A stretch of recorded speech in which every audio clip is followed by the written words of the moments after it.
So can you hear me? Yes, I hear you perfectly. Perfectly. Okay.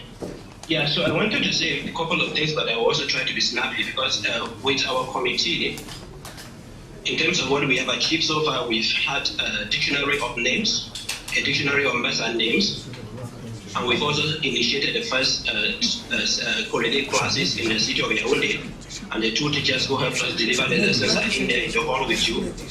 My regards to them. But I want to say that there are three things, general things, some of which we need to investigate and some of which we need to be careful about how we handle them. The first thing is that in Cameroon, we generally want to say we want to harmonize things or standardize things, and that's something that has given us some dangerous precedents.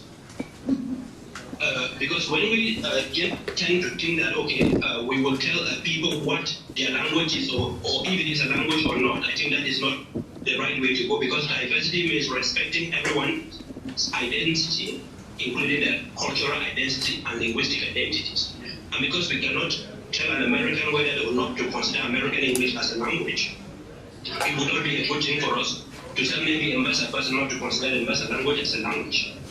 It is up to a community to decide what their language is and to promote it and to document it.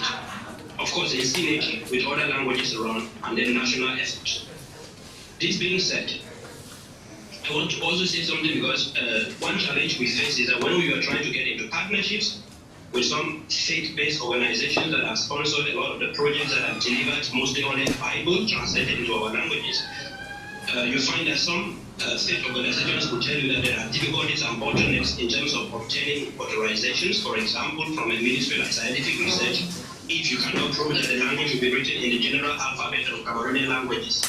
And this is an allegation, but I think it is something we also need to verify. Because as far as I know, and as far as many of us have already been saying in this conference so far, it is written nowhere as a law in Cameroon that every language must be written following the alphabet, which of course we find very problematic for most of us. Because to put us to a challenge, I don't want to repeat the questions that Professor Ganang Sano has already answered, a lot of things that other people have already said. I will put us to one challenge, just one challenge, and then I will give my recommendations. The one challenge is, let's take a name like Ngong, which we use in my community in Mbasa and in many other communities in the Northwest, and then which is also the name of a locality in the north or far north, the locality of Ngong. Can somebody those who think that we should continue to write our languages using phonetics instead of alphabets tell us why we would write Ngong as a proper name on someone's birth certificate, on someone's GCE, on someone's baccalaureate as NG or NG? And then when we go to write a book, then suddenly the Ngong becomes Ng, and another Ng. We use the phonetic symbol for NG and the phonetic symbol for NG at the beginning and the end. Can the people who are asking us to continue to write our languages using that kind of system be able to write the name Ngong using that phonetic symbol and send it to the GC board or send it to the baccalaureate board just for this or on the birth certificate? This is the one challenge I want us to reflect on.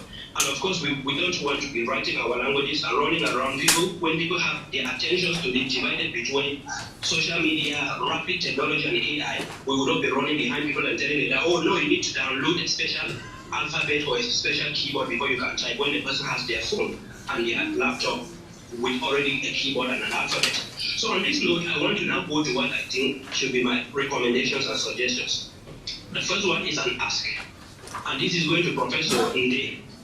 My community and me, we will be very happy to work with you, because I heard you mention a lot of languages you've been working on using the AZ alphabet. Because when we started our initiative, by that time we were like a small, stubborn group that wanted to go not the way that many people are going. But thanks to this conference, I've seen that you're already doing work in that direction.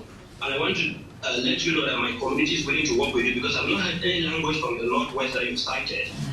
Maybe there is one that you didn't cite, but if there is none, we would like to be the first language in the Northwest to work with you using the AZ alphabet, because we're already working on that. We already have our alphabet, which is very close to the finishing touches.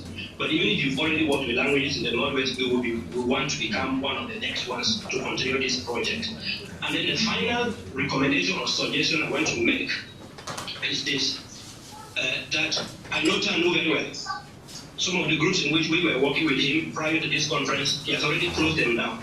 But I would like to plead with us that at the end of this conference, say, Doctora, And we should try to create other platforms like on WhatsApp where we can continue this conversation, because you can see very clearly that I'm not able to speak because the time is too short and other people need to speak. This is a conversation that we need to carry forward, and I think that at the end of today, apart from the manifesto that we will be addressing to state authorities, we need to create platforms. For example, Prof, I can't remember your name, who comes from one of my alma maters.